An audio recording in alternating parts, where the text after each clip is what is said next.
हाय बच्चों, कैसे हो? तो माई सेल्फ विष्णु सोनी, पहचान लिया ना? Myself Vishnu Soni online classes में आपका वेलकम। पहचाना या नहीं पहचाना? पहचान लिया ना? सांसें तो नहीं थम गई? बस सांसें नहीं थमनी चाहिए, और थम गई तो आज सांसों को ला देंगे। क्लियर? क्योंकि हम लोग बेटा यू बैक्टीरिया के अंदर जो लास्ट टॉपिक फिनिश किया था वो हम लोगों ने न्यूट्रिशन किया था, खा लिया था। कल माल को पड़ोसी से आया था, तो पड़ोसी से जो माल आ गया था उसको खा लिया था।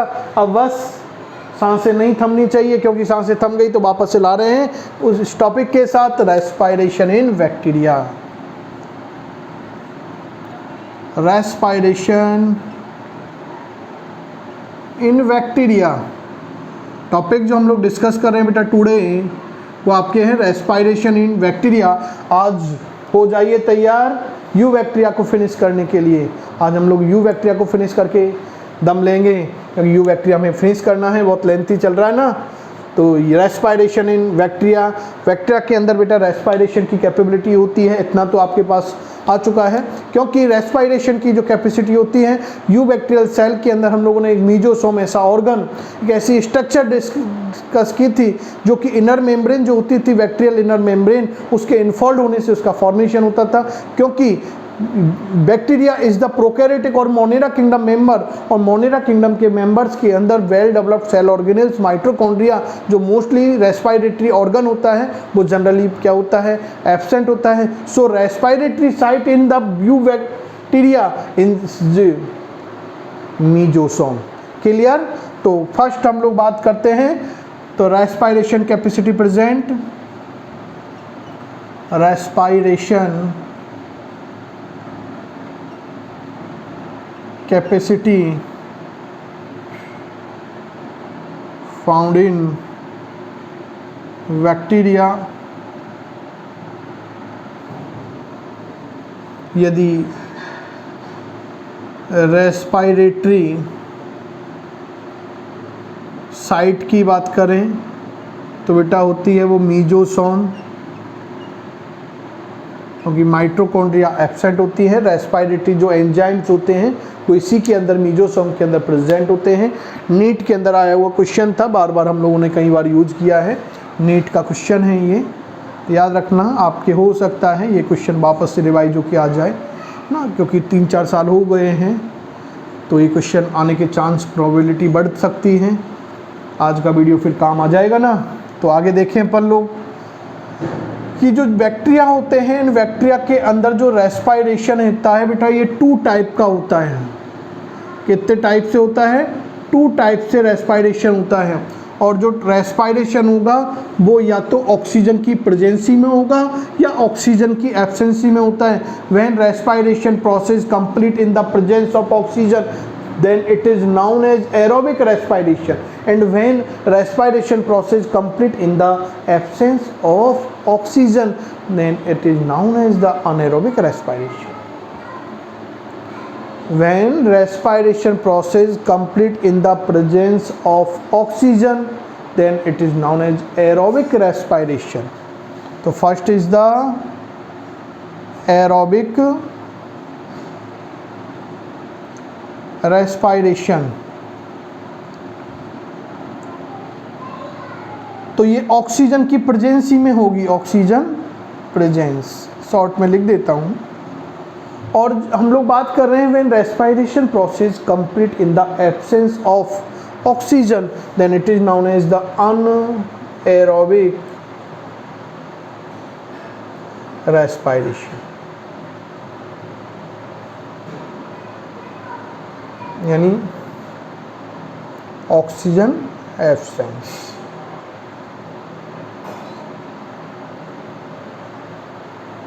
क्लियर? आगे हम लोग बेटा बात करते हैं कि जो एरोबिक रेस्पायरेशन जो है ये भी 2 टाइप से होता है बेटा।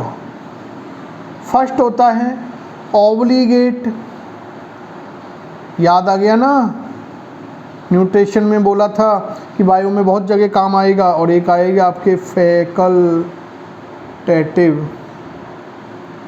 तो obligate aerobic respiration, facultative aerobic respiration, और सेम लाइक अनएरोबिक होता है बेटा। फर्स्ट इज द ऑब्लिगेट और फैकल्टेटिव। क्लियर? तो समझ चुके होंगे कि इस टाइप का रेस्पायरेशन जो होगा बेटा, ऑब्लिगेट टाइप का जो रेस्पायरेशन होगा वो केवल और केवल ओनली कंप्लीट होगा इन प्रेजेंस ऑफ ऑक्सीजन। यदि उसे ऑक्सीजन अवेलेबल नहीं हो पाएगी तो वो रेस्पायरेशन की प्रोसेस नहीं करेंगे, इट मीन्स अपने आप को सर्वाइव नहीं कर पाएंगे। क्लियर? तो इस टाइप का केवल only in presence of oxygen ही होगा।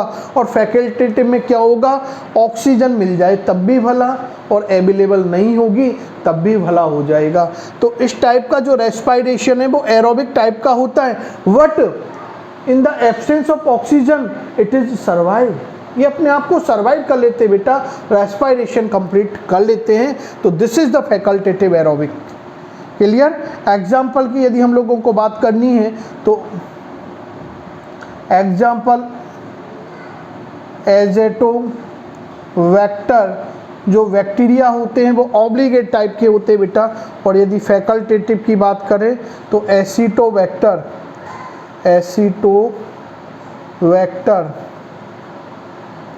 Aceti, Acetobacter aceti. जब एसिटिक एसिड फर्मेंटेशन जब आप लोग डिस्कस करोगे प्लांट फिजियोलॉजी के अंदर, तो एसिटोबैक्टर एसिटाई की प्रेजेंसी में वो कंप्लीट होगा, एसिटिक एसिड फर्मेंटेशन। क्लियर? तो वहाँ इसका कंट्रीब्यूशन होने वाला बेटा। तो याद रखना है Acetobacter aceti is the facultative aerobic bacteria होता है। सेकेंड एग्जाम्पल की यदि हम लोग बात करें तो क्लस्ट्रोडियम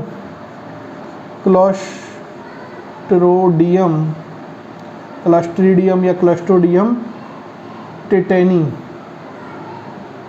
क्लियर? तो टेटेनी जो बैक्टीरिया होता है, आई लिख दो या ई मेंशन करें, बात एक ही है। जो टिटनेस डिजीज होती है बेटा, आपके बैक्टीरियल डिजीज है, टिटनेस 12th के अंदर मेंशन है, तो उसका पैथोजन है। तो याद रखना है टिटनेस डिजीज का पैथोजन कैसा होता है, फैकल्टेटिव एरोबिक टाइप का होता है। क्लियर? आगे हम लोग बेटा देखते हैं कि अनएरोबिक रेस्पायरेशन ऑक्सीजन की एब्सेंसी में होता है, और ऑब्लिगेट में क्या होगा, ओनली ऑक्सीजन की एब्सेंसी में ये रेस्पायरेशन करते हैं। और जब वो ऑक्सीजन उनकी एब्सेंसी में यदि ऑक्सीजन अवेलेबल करा दे तो वो अपने आप को सर्वाइव नहीं कर पाएंगे, उनके अंदर रेस्पायरेशन नहीं होगा। तो this is the most common example इसका जो हम लोग देखते हैं वो क्लस्ट्रोडियम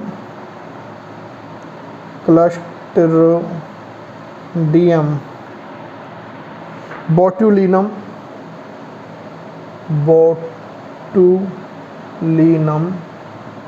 बैक्टीरियल स्पीसीज के अंदर क्या है, ऑब्लिगेट एरोबिक टाइप के होते हैं।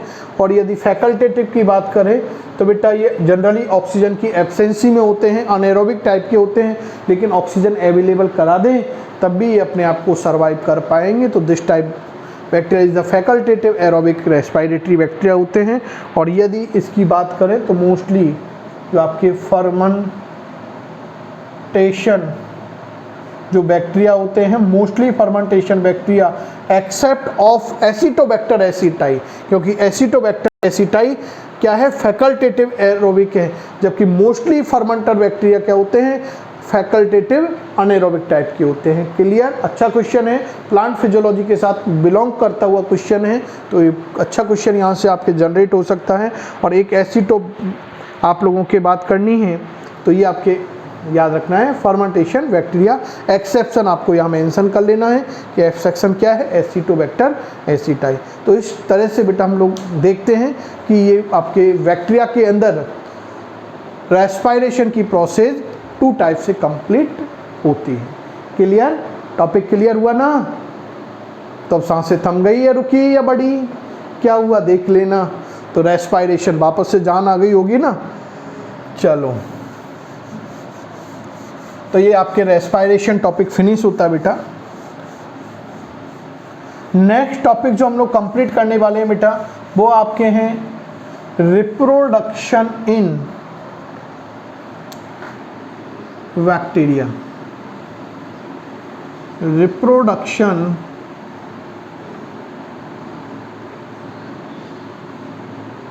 इन बैक्टीरिया।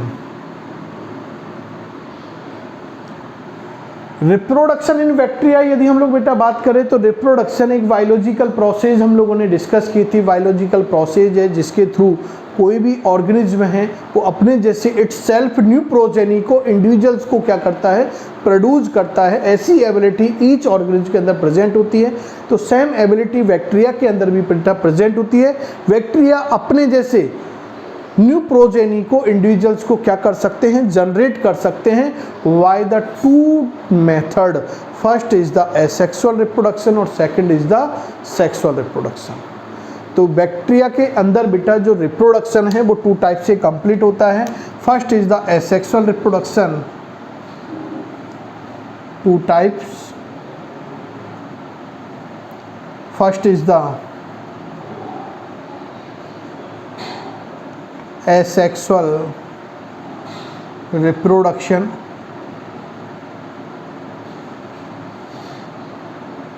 और second is the sexual reproduction. What in bacteria true sexual reproduction absent होता है, उसके रिप्लेस सेक्सुअल रिप्रोडक्शन की अदर मोड होती है बेटा जिसे बोलते हैं जेनेटिक रिकॉम्बिनेशन। तो बाय जेनेटिक रिकॉम्बिनेशन ये अपने आप को क्या करते हैं, सेक्सुअली रिप्रोड्यूस करते हैं। क्यों होता है सेक्सुअल रिप्रोडक्शन? क्योंकि इन बैक्टीरिया के अंदर जनरली क्या होता है बेटा, गैमेट का ना तो फॉर्मेशन होता, no gamete formation and no gamete fusion occurs because it is the prokaryotes. और प्रोकैरियोट्स के अंदर जनरली जो सेल होती है बेटा वो डिवाइडेड जो होती है वो केवल माइटोटिक डिवीजन के थ्रू होती हैं। और जब वे सेल माइटोटिक डिवीजन के थ्रू डिवाइडेड होंगी, डिफ्रेंशिएट होंगी, तो उससे हम लोग गैमेट का फॉर्मेशन नहीं कर सकते, क्योंकि गैमेट का formation only for only meiosis division के थ्रू होता है। क्लियर? मियोसिस डिवीजन के थ्रू ही गैमेट का फॉर्मेशन होता है, क्योंकि because gamete are haploid structure. और मियोसिस डिवीजन के अंदर नंबर ऑफ क्रोमोसोम कैसी हो जाती है बेटा, पेरेंटल सेल के एक से हाफ हो जाती है। तो यहाँ ना तो गैमेट का फॉर्मेशन होता, ना गैमेट का फ्यूजन होता है, तो so no true sexual reproduction occurs. तो in replace of sexual reproduction यहाँ जो सेक्सुअल रिप्रोडक्शन की अदर मोड होती है जेनेटिक रिकॉम्बिनेशन। क्योंकि वाई जेनेटिक रिकॉम्बिनेशन क्या होता है, वन बैक्टीरियल सेल से अनोदर बैक्टीरियल सेल के अंदर बेटा जेनेटिक जो मटेरियल होता है उस जेनेटिक मटेरियल का क्या हो जाता है, ट्रांसफ़र हो जाता है। सपोज करो ये एक बैक्टीरियल सेल है, ये एक बैक्टीरियल सेल है, इस बैक्टीरियल सेल का जेनेटिक मटेरियल इस बैक्टीरियल सेल के अंदर ट्रांसफ़र हो रहा है, तो it is the genetic recombination. Clear? आगे हम लोग बेटा बात करते हैं कि जो बैक्टीरिया होते हैं उन बैक्टीरिया के अंदर एसेक्सुअल जो रिप्रोडक्शन होता है वो बाय फॉलोइंग मेथड कंप्लीट होता है। First is the binary fission. क्योंकि बेटा बाइनरी फिजन हम लोग बेटा बात करें तो बाइनरी फिजन में क्या होगा, फिजन का मतलब होता है बेटा ब्रेक डाउन होना। तो इसमें क्या होती है बेटा, वन जो बैक्टीरियल पेरेंटल बॉडी होती है, ये एक पेरेंटल बॉडी है बैक्टीरियल सेल की। तो ये जो बॉडी है पेरेंटल बैक्टीरियल बॉडी, ये बेटा क्या होती है, फेवरेबल कंडीशन के अंदर टू इक्वल फ्रेगमेंट के अंदर पीसेज के अंदर डिफ्रेंशिएट हो जाती है। तो this is the binary fission और it is the most common method of asexual reproduction because binary fission is a one type fragmentation or fragmentation is a generally most common method of the asexual reproduction. Clear? तो ये आपको याद रखना है। Bacteria के अंदर भी एक मोस्ट कॉमन मेथड है। 12th के अंदर भी लेसन फर्स्ट के अंदर आपके पास बाइनरी फिजन का एग्जाम्पल बैक्टीरिया आपके NCERT में मेंशन है, तो इसलिए भी इम्पोर्टेंसी बन जाती है। सेकंड मेथड हम लोग एसेक्सुअल की यदि यहाँ बात करते हैं बेटा तो वह है वाई एंडोस्पोर्स। बेटा एक एंडोस्पोर्स एक स्पेसिफिक काइंड ऑफ स्ट्रक्चर जो अनफेवरेबल कंडीशन के अंदर बैक्टीरिया के अंदर डेवलप होती है, उसका फॉर्मेशन होता है जो हाई क्या है बेटा, रेजिस्टेंस स्ट्रक्चर है। हाई रेजिस्टेंस स्ट्रक्चर जो टेम्परेचर एनवायरमेंटल जो फैक्टर्स होते हैं उनसे वो प्रोटेक्शन प्रोवाइड करने वाली स्ट्रक्चर बैक्टीरिया के अंदर क्या होती है, डेवलप होती है और it is known of the endospore. Clear. और spores are the mode of asexual reproduction. लेकिन कई जगह कई आपके बैक्टीरियल स्पीसीज के अंदर आप लोग डिस्कस कर सकते हो वर्डिंग मेथड को भी, लेकिन मोस्टली कॉमन मेथड आप लोगों के बेटा ये 2 हैं। वर्डिंग में क्या होता है, प्रोटोप्लाज्मिक आउटग्रोथ बॉडी पर जनरेट होती है और it is known as the bud, और this formation process is the budding. Clear. तो ये 2 काइंड आपको मेजरली इंपॉर्टेंट है, याद रखने हैं ना। तो यहाँ तो एक टेम्परेचर रेजिस्टेंस, हाई रेजिस्टेंस आप लोगों को याद रखना है। अनफेवरेबल कंडीशन के अंदर याद रखना है, ये फेवरेबल कंडीशन में होगी ना। मोस्ट कॉमन मेथड है। सेकंड हम लोग बात करते हैं और वो आपके क्या है बेटा, जेनेटिक रिकॉम्बिनेशन। जेनेटिक रिकॉम्बिनेशन में आपको बताया था कि true sexual reproduction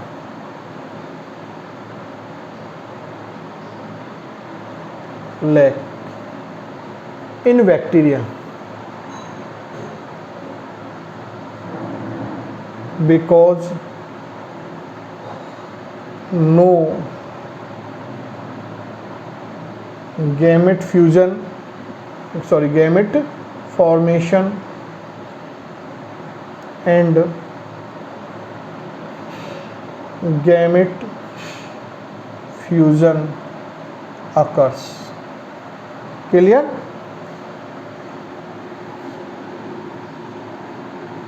different method following methods होती है बेटा जेनेटिक रिकॉम्बिनेशन।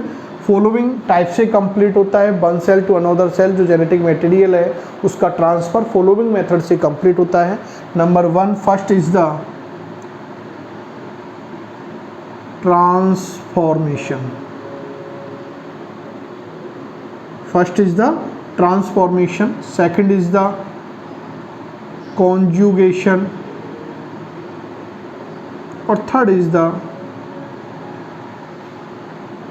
transduction। क्लियर। इनके बारे में बेटा आप लोग जनरली जो डिटेल स्टडी करते हैं ये आप लोग 12th के अंदर करते हो। यहाँ केवल हम लोग बेसिक की बात करते हैं, प्रैक्टिकली आपके 12th के अंदर बहुत डिटेल स्टडी वहाँ पर है। तो यहाँ पर लोग बेसिक, और वो बेसिक ही अपने आप में कंप्लीट है, वो हम लोग यहाँ थीम समझते हैं। ट्रांसडक्शन बेटा क्या होता है कि एक साइंटिस्ट था ग्रिफिथ नामक साइंटिस्ट ने क्या किया था, इस मेथड को डिस्कवर किया था और किस बैक्टीरिया के अंदर इस मेथड को उसने एक्सप्लेन किया था, वो था आप लोगों के डिप्लोकोकस निमोनी। ग्रिफिथ याद रखना है, transduction process discovered by Griffith and in इसके अंदर डिप्लोकोकस निमोनी, निमोनिया डिजीज का पैथोजन होता है। तो उसने क्या किया बेटा, जो माइस होता है चूहे पर उन्होंने अपने एक्सपेरिमेंट किए और एक्सपेरिमेंट करके देखा कि उसके अंदर क्या निमोनिया डिजीज होती है नहीं होती और क्या वो हेल्थी रहता है। तो फिर उसने अपना एक लॉजिकल रिजल्ट निकाला जिसे हम लोग ग्रिफिथ का एक्सपेरिमेंट बोलते हैं, वो आपके 12th के अंदर मेंशन होता है बेटा, है ना। यहाँ हम लोग ज़्यादा डिटेल नहीं जाना है, नहीं तो बहुत लेंथी टॉपिक हो जाएगा। तो याद रखना आप लोगों को, ग्रिफिथ और डिप्लोकोकस निमोनी के अंदर उन्होंने क्या किया, अपना एक्सपेरिमेंट किया था। कॉन्जुगेशन क्या होता है बेटा, कॉन्जुगेशन का मतलब होता है अटैचमेंट, मिलना। तो फ्यूज होना है बेटा, ये 1 बैक्टीरियल सेल और 2 सेकंड जो बैक्टीरियल सेल है ये आपस में फ्यूज होती है। Via conjugation tube, via conjugation tube, conjugation tube के थ्रू 1 बैक्टीरियल सेल का जेनेटिक मटेरियल अनदर जो बैक्टीरियल सेल है उसके अंदर ट्रांसफर्ड हो जाता है। Via conjugation tube. तो दिस इज द कॉन्जुगेशन और this method is discovered by, या this technique is discovered by Lederberg and Tatum, Lederberg and Tatum in E coli Escherichia coli जो बैक्टीरियल स्पीसीज है उसके अंदर उन्होंने कॉन्जुगेशन मेथड को क्या किया बेटा, डिस्कवर्ड किया था। क्लियर। आगे हम लोग बेटा देखते हैं ट्रांसडक्शन। ट्रांसडक्शन के अंदर क्या देखा उन्होंने कि जो बैक्टीरियोफेज स्टेज होती है उस बैक्टीरियोफेज से ई कोलाई जो आपके बैक्टीरियल सेल है उस बैक्टीरियल सेल के अंदर उन्होंने जेनेटिक मटेरियल को ट्रांसफर कराया, तो वो थी ट्रांसडक्शन। तो this method is discovered bye Zinder and ladder वर्ग, जिंडर एंड लेडर वर्ग इन साल्मोनेला टाइफीम्यूरियम, साल्मोनेला टाइफीम्यूरियम बैक्टीरियल स्पीसीज के अंदर जिंडर और लेडर वर्ग साइंटिस्टों ने ट्रांसडक्शन मेथड को एक्सप्लेन किया था। बैक्टीरियोफेज हम लोग बात कर रहे हैं बेटा, ये आपके 12th के अंदर भी आती है, आगे भी हम लोग डिस्कस करेंगे इसी चैप्टर के अंदर। बैक्टीरियोफेज एक स्टेज आती है, एक वायरस का स्ट्रेन है, तो ऐसे वायरस जो बैक्टीरिया को इन्फेक्टेड करते हैं उन्हें बैक्टीरियोफेज कहा जाता है। ऐसे वायरस जो क्या करते हैं, बैक्टीरिया को इन्फेक्टेड करते हैं, उन्हें क्या बोलते हैं, बैक्टीरियोफेज बोलते हैं बेटा। तो बैक्टीरियोफेज के थ्रू उन्होंने जेनेटिक मटेरियल का क्या किया, जो आपके बैक्टीरियल सेल थी उसके अंदर ट्रांसफ़र किया। तो ये आप लोगों को याद रखना है। साइंटिस्ट और bacteria species, transduction Griffith, diplococcus pneumoniae, conjugation Lederberg and Tatum, E coli, transduction Zinder and Lederberg, और वो था आप लोगों के साल्मोनेला टाइफीम्यूरियम। क्लियर, कंफर्म हुआ ना टॉपिक आप लोगों के? ये टॉपिक होता है बेटा कंप्लीट आपके कौन सा, reproduction in bacteria, reproduction in bacteria topic finish होता है। अच्छा टॉपिक है, याद रखना है, जनरली क्वेश्चन आते हैं। इसके बाद बेटा हम लोग जो लास्ट टॉपिक डिस्कस करते हैं यू बैक्टीरिया के अंदर, और वो यू बैक्टीरिया का बेटा जो टॉपिक लास्ट आपके हैं वो है ग्राम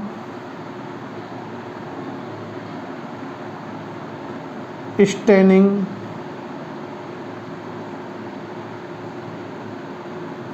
टेक्निक।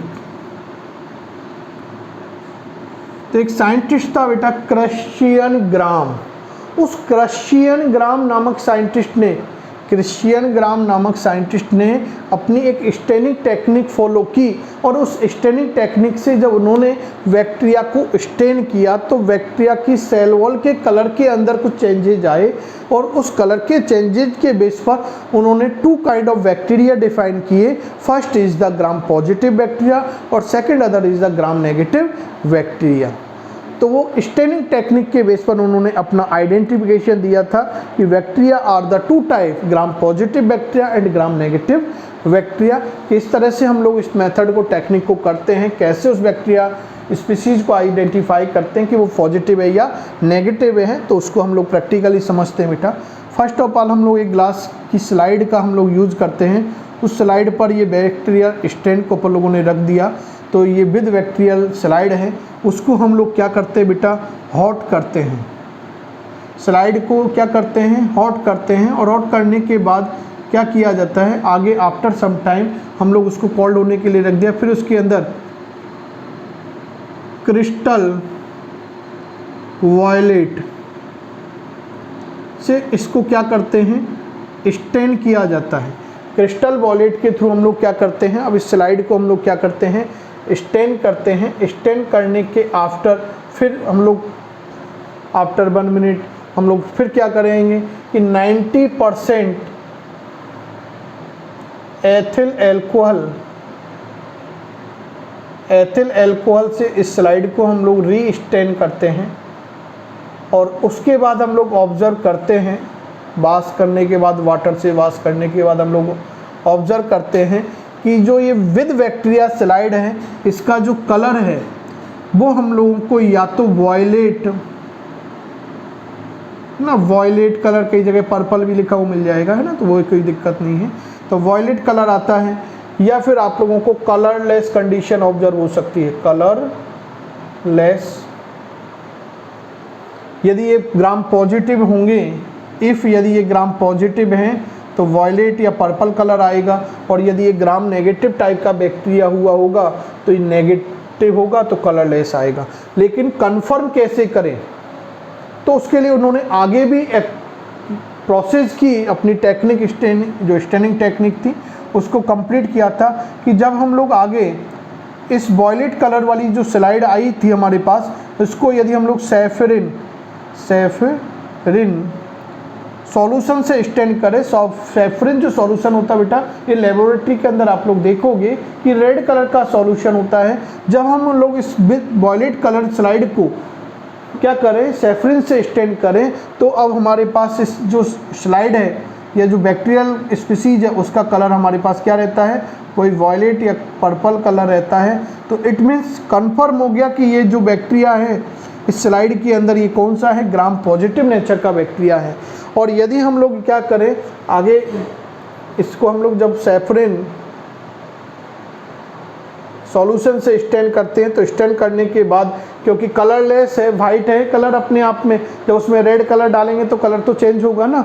तो फिर वो यदि रेड कलर आ जाए, सॉरी कैसा कलर आ जाए, रेड कलर यदि हम लोगों को अपीयर हो जाए, इट मीन्स क्या है, ग्राम नेगेटिव बैक्टीरिया है। तो इस तरह से बेटा क्रिश्चियन ग्राम ने अपनी ग्राम स्टेनिंग टेक्निक को कंफर्म करके आपके जो 2 टाइप के बैक्टीरिया थे, 2 काइंड्स ऑफ बैक्टीरिया थे, first is the gram positive bacteria, second is the gram negative bacteria, तो उनको कंफर्म किया था कि किस तरह से होते बेटा। आगे भी हम लोग बेटा कई डिफरेंसेस हम लोग देख सकते हैं कि ग्राम पॉजिटिव जो बैक्टीरियाज होते हैं बेटा, उन ग्राम पॉजिटिव बैक्टीरियाज के अंदर हम लोग देखें तो वो सिंगल लेयर्ड होती है cell wall. Gram negative bacterias की जो सेल होती है वो वाइड लेयर्ड होती है। ग्राम जो पॉजिटिव बैक्टीरिया की सेल वॉल होती है वो थिन होती है, ग्राम नेगेटिव की थिक होती है। यदि हम लोग देखें ग्राम पॉजिटिव की जो सेल वॉल होती है बेटा, वो आप लोगों के पेप्टिडोग्लाइकॉन से मेडअप होती है, म्यूरिन उसके अंदर प्रेजेंट होता है। यदि हम लोग बात करते हैं नेगेटिव की, तो नेगेटिव के अंदर आउटर और इनर मेम्ब्रेन होंगी, लेयर होंगी, जो एक तो आपके क्या होगी, पॉलीपेप्टाइड से और पेप्टिडोग्लाइकॉन से मेडअप होती है। तो ऐसे हम लोग डिफरेंट प्रॉपर्टीज के बेस पर ग्राम पॉजिटिव और ग्राम नेगेटिव बैक्टीरियाज को क्या कर सकते हैं, आइडेंटिफाई कर सकते हैं कि कौन सा ग्राम पॉजिटिव है, कौन सा ग्राम नेगेटिव है। तो ये आपके बेटा ग्राम स्टेनिंग टेक्निक कंप्लीट होती है। इसके आफ्टर बेटा आपके एक टॉपिक और मेंशन रहता है, इकोनॉमिक इम्पोर्टेंस ऑफ बैक्टीरिया, क्योंकि बैक्टीरिया का बेटा अपना एक इकोनॉमिक इम्पोर्टेंस है। बैक्टीरिया हमारे फ्रेंड हैं, और जो फ्रेंड होते हैं बेटा वो अच्छे भी होते हैं बुरे भी होते हैं। देखते होंगे ना आप लोग अपनी फ्रेंड सर्किल में कि दोस्त कई बार क्या होता है, कुछ बात को छुपा जाता है तो बहुत बुरा लगता है ना, क्योंकि फिर वो दोस्त नहीं रहता, दोस्त ना रहा, कहते हैं ना प्यार ना रहा, तो ऐसे दोस्त ना रहा, तो उस समय वो दोस्त नहीं रहा, फ्रेंड नहीं रहा। इट मीन्स बैक्टीरिया भी बेटा हमारे फ्रेंड होते हैं, जो यूजफुल भी होते हैं और हार्मफुल भी होते हैं। ऐसा नहीं है फ्रेंड है तो केवल यूज ही यूज है, फ्रेंड के फ्रेंडशिप अच्छी भी होती है, फ्रेंडशिप बुरी भी होती है। तो इसी तरह से बैक्टीरिया के जो इकोनॉमिक इंपॉर्टेंस पे बात करते हैं तो यूजफुल एक्टिविटीज़ भी होती है और हार्मफुल एक्टिविटीज़ होती है। यूजफुल एक्टिविटीज़ के अंदर जैसे like curd formation, antibiotic formation, alcohol production के अंदर, एंजाइम प्रोडक्शन के अंदर हम लोग बात करते हैं कि आपके एल्कोहल प्रोडक्शन में आ गया। और यदि हम लोग देखें तो ऑर्गेनिक एसिड के फॉर्मेशन में, तो डिफरेंट प्रोडक्ट के अंदर फॉर्मेशन के अंदर हम लोग बैक्टीरियल स्पीसीज़ का यूटिलाइजेशन करते हैं। लेकिन हार्मफुल एक्टिविटीज़ की बात करें तो जो हमारे फ्रेंड हैं तो वो हार्मफुल भी हैं, तो दोस्ती बुरी भी हो जाती है। तो ऐसे ही बेटा हम लोग ऑब्जर्व करते हैं कि जो आप लोगों के बैक्टीरिया हैं, इन बैक्टीरिया पैथोजन फॉर्म में होते हैं, जो ह्यूमन के अंदर, प्लांट्स के अंदर और एनिमल के अंदर different kind of disease create कर देते हैं। तो वो हार्मफुल एक्टिविटी के अंदर मेंशन होती हैं। इनके बारे में बेटा आप लोग डिटेल जो पढ़ते हो वो 12th के अंदर पढ़ोगे। ब्रीफ डिस्कशन 12th में है, क्योंकि यहाँ हम लोग उसको लेंगे तो बहुत लेंथी टॉपिक हो जाएगा, कम से कम हमें 5-6 क्लासों तक भागना पड़ेगा। तो इतना हम लोगों को डिटेल नहीं जाना, क्योंकि मास्टर डिग्री हमें एक साथ नहीं लेनी है, आगे भी वेट करना होगा, क्योंकि सारी चीज़ एक जगह हम लोग नहीं ले सकते बेटा। अपनी एक बाउंड्री लाइन होती है, उस बाउंड्री लाइन से हमें ज़्यादा नहीं जाना पड़ता। बुक्स का अपना एक थीम होता है ना, तो वहाँ तो मटेरियल को एक जगह दे देते कोई इफेक्ट नहीं होता, लिखने में कोई इफेक्ट नहीं होता, लेकिन कंसेप्ट को क्लियर तो पता चलेगा। बायोलॉजिकल क्लासिफिकेशन बहुत लेंथी हो गया, तो साइकोलॉजिकल भी इफेक्ट पड़ेगा, हम नहीं चाहते कि साइकोलॉजिकल इफेक्ट पड़े। तो आई होप इस तरह से हम लोगों ने बेटा टॉपिक कंप्लीट किया है। आपकी कंफर्म हुआ होगा, टॉपिक कंफर्म हुआ है तो प्रॉमिस कर दो, और नहीं हुआ है तो प्रॉमिस कर लो। कंफर्म हो गया तो मेरे से प्रॉमिस कर लो, और नहीं हुआ है तो आप प्रॉमिस कर लो कि कंफर्म करना है, तभी दम लेना है। क्योंकि बैक्टीरिया से नीट के अंदर एवरी ईयर डायरेक्ट और इनडायरेक्ट 1-2 क्वेश्चन 100% आते हैं। तो जब हमें हो गया 1-2 क्वेश्चन आते, it means you bacteria is the 4 to 8 mark topic. 8 number की मार्किंग के लिए हम लोग क्या इतनी मेहनत नहीं कर सकते? विदाउट यदि आप लोग स्ट्रगल हुए सक्सेस नहीं होंगे। तो बस प्रॉमिस करना है। आई होप कि ये प्रॉमिस आप लोग करोगे। Thank you, good bye.